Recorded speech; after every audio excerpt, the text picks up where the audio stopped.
भारत की सरकार ने 1860 का इंडियन पिनल कोड, 1872 का एविडेंस एक्ट और क्रिमिनल प्रोसीजर कोड बदला। 150 साल के बाद कानून बदले गए।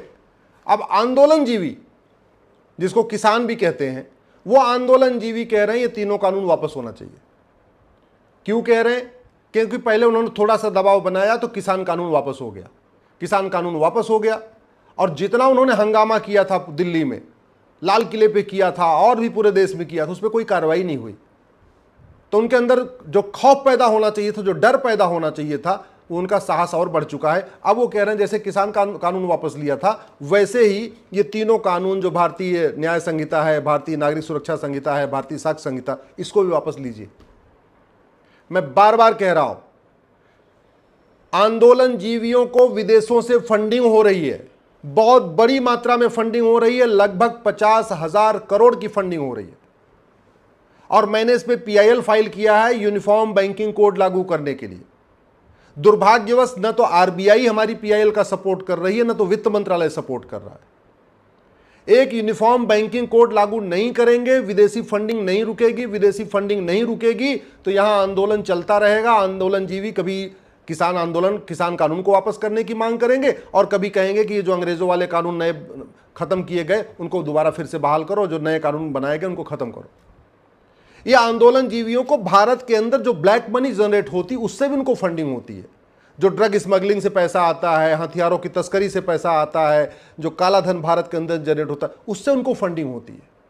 ये आंदोलनजीवियों को खाड़ी देशों से, पाकिस्तान से हवाला के जरिए फंडिंग होती है। ये आंदोलनजीवियों को FCRA के जरिए, जितने आंदोलनजीवी हैं इनका सबका NGO है, इनके संगठन है, उनको FCRA का लाइसेंस मिला हुआ है, विदेशी चंदा लेने का लाइसेंस मिला हुआ है, उनको विदेशों से फंडिंग हो रही है। तो FCRA की फंडिंग हो रही है, बाहर से हवाला की फंडिंग हो रही है, अंदर से काले धन की फंडिंग हो रही है, पॉलिटिकल पार्टियां उनको फंडिंग करा रही है और वो हंगामा करते जा रहे हैं एक के बाद एक। और ये बड़े शर्म की बात है कि पिछली बार इतना हंगामा हुआ, लाल किले पे पूरा नंगा नाच किया, दिल्ली में नंगा नाच किया, सड़क जाम करके रखा, लेकिन उनके खिलाफ कोई कार्रवाई नहीं हुई। क्यों? क्योंकि पहली बात तो हमारा कानून घटिया है और दूसरा उनका सिस्टम इतना मजबूत है कि उनके लिए बड़े बड़े वकील खड़े हो जाते हैं, सुप्रीम कोर्ट में खड़े हो जाते हैं, हर जगह खड़े हो जाते हैं। तो समाधान क्या है? समाधान यह है कि सबसे पहले संपत्ति को आधार से लिंक किया जाए। 50,000 रुपए से महंगी जो भी संपत्ति है, चल और अचल संपत्ति है, चाहे वो जमीन हो, चाहे जायदाद हो, चाहे वो दुकान हो, चाहे वो हीरो होंडा बाइक हो, चाहे स्कूटर हो या कार हो, सबको आधार से लिंक कर दिया जाए। पहले पता तो चले कि इस व्यक्ति के पास कितनी प्रॉपर्टी है।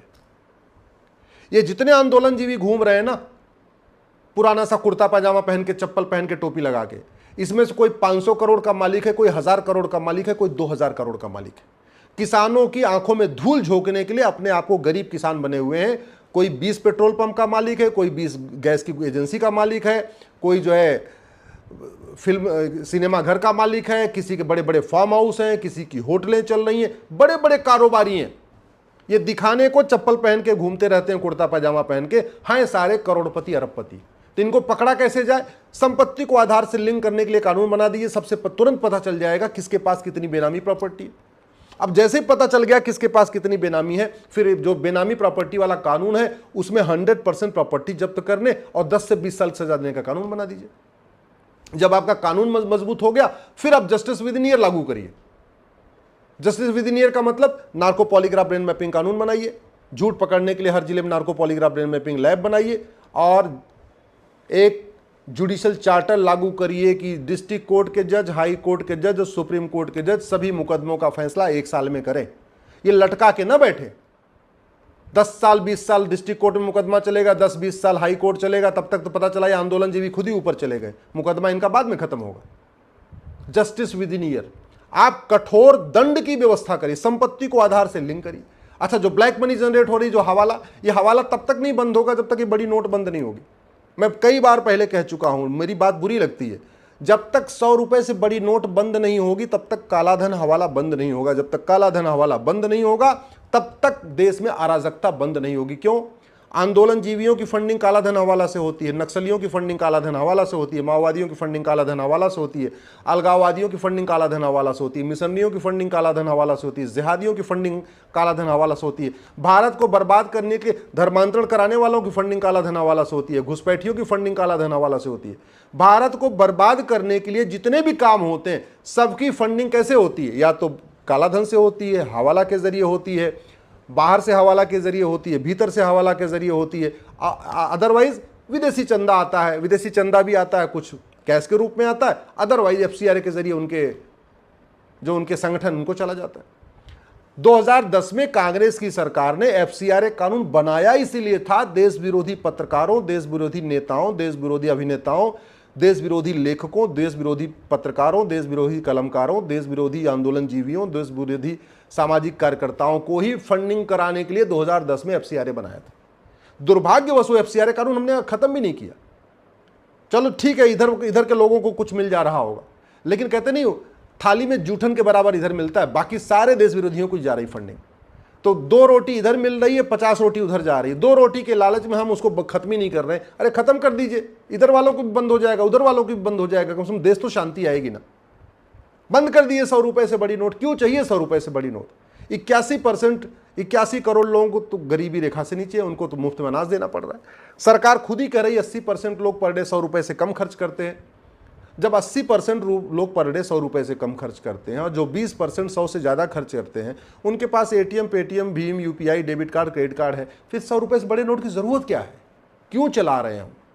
ये 100 रुपए से बड़ी नोट बंद हो जाए, संपत्ति आधार से लिंक हो जाए और कालाधन, बेनामी पर संपत्ति, आय से अधिक संपत्ति 100% जब्त करने के लिए कानून बन जाए, जस्टिस विद इन ईयर लागू हो जाए, यानी 1 साल के अंदर मुकदमे का फैसला होगा।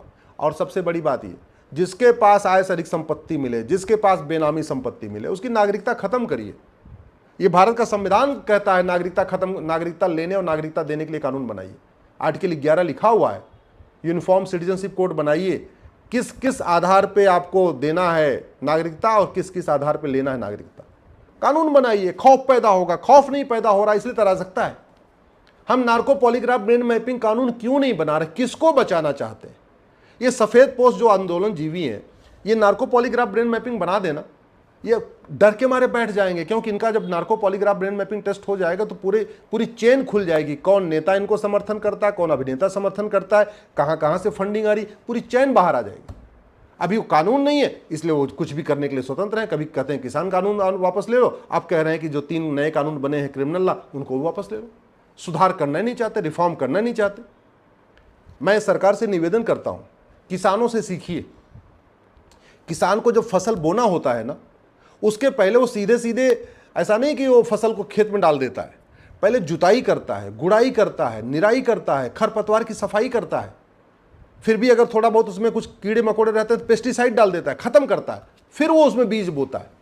सरकार अगर भारत में रिफॉर्म करना चाहती है, भारत को बदलना चाहती है, भारत को विश्वगुरु बनाना चाहती है, तो भ्रष्टाचार के खिलाफ कठोर कानून बनाना ही पड़ेगा और भ्रष्टाचार को देशद्रोह घोषित करना पड़ेगा। काला धन हवाला को राष्ट्र की सुरक्षा के लिए खतरा घोषित करना पड़ेगा। काला धन हवाला को सबसे बड़ा देशद्रोह घोषित करना पड़ेगा। जो लोग विदेशी इशारे पे कोई काम कर रहे हैं उनकी नागरिकता खत्म करने, 100% प्रॉपर्टी जब्त करने, आजीवन कारावास, फांसी देने के लिए कानून बनाना पड़ेगा।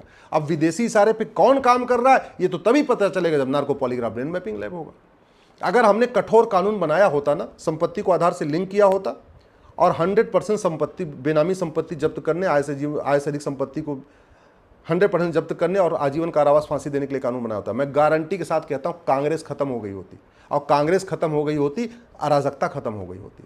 अगर हमने कठोर कानून बनाया होता और जस्टिस विद इन ईयर लागू किया होता कि 1 साल के अंदर मुकदमे का फैसला होगा, लालू परिवार आज तिहाड़ में होता, लालू परिवार तिहाड़ में होता तो बिहार में जाति का जहर घोलने वाला कोई बचता नहीं। संपत्ति को आधार से लिंक किया होता, नार्को पॉलीग्राफ ब्रेन मैपिंग कानून बनाया होता, जस्टिस विद इन ईयर लागू किया होता, कश्मीर में अब्दुल्ला परिवार, महबूबा परिवार तिहाड़ में होता और अगर ये दोनों परिवार तिहाड़ में होता तो इनकी पॉलिटिकल पार्टी खत्म हो जाती, कश्मीर में शांति आ जाती। ये भारत में जितने भी परिवारवादी पार्टियां हैं, जाति का जहर घोलने वाली, भाषा का जहर घोलने वाली, क्षेत्र का जहर घोलने वाली, वो इसलिए जिंदा हैं, वो इसलिए चल रही है कि हमारा कानून सड़ा हुआ है, हमारी न्यायिक व्यवस्था सड़ी हुई है, इनको सजा नहीं हो रही है। क्या स्टालिन परिवार के पास आय सारी संपत्ति नहीं है क्या? क्या गांधी परिवार के पास आय से अधिक संपत्ति नहीं है क्या? क्या सोरेन परिवार के पास आय से अधिक संपत्ति नहीं है क्या? क्या मुलायम परिवार के पास आय से अधिक संपत्ति नहीं है क्या? क्या महबूबा परिवार के पास आय से अधिक संपत्ति नहीं है क्या? क्या अब्दुल्ला परिवार के पास आय से अधिक संपत्ति नहीं है क्या? क्या हुड्डा परिवार के पास आय से अधिक संपत्ति नहीं है क्या? ये जितने भी भाषा के जो क्षेत्रीय पार्टियां हैं, ये सब करोड़ों अरबों के मालिक हैं। और अगर इन परिवार, अगर कठोर कानून हो, इन परिवार, ये कालाधन बेनामी संपत्ति रखने वालों को सजा हो जाए, ये परिवार खत्म हो जाएंगे, परिवार खत्म हो जाएंगे, इनकी पॉलिटिकल पार्टी खत्म हो जाएगी। पॉलिटिकल पार्टी खत्म हो जाएगी तो जातिवाद, भाषावाद, क्षेत्रवाद खत्म होगा, माओवाद, नक्सलवाद, कट्टरवाद, जिहाद, मजहबी उन्माद खत्म होगा। और नहीं तो कभी यहाँ आंदोलन होगा, कभी वहाँ आंदोलन होगा, कभी ये एक पूरे देश में अराजकता चलती रहेगी।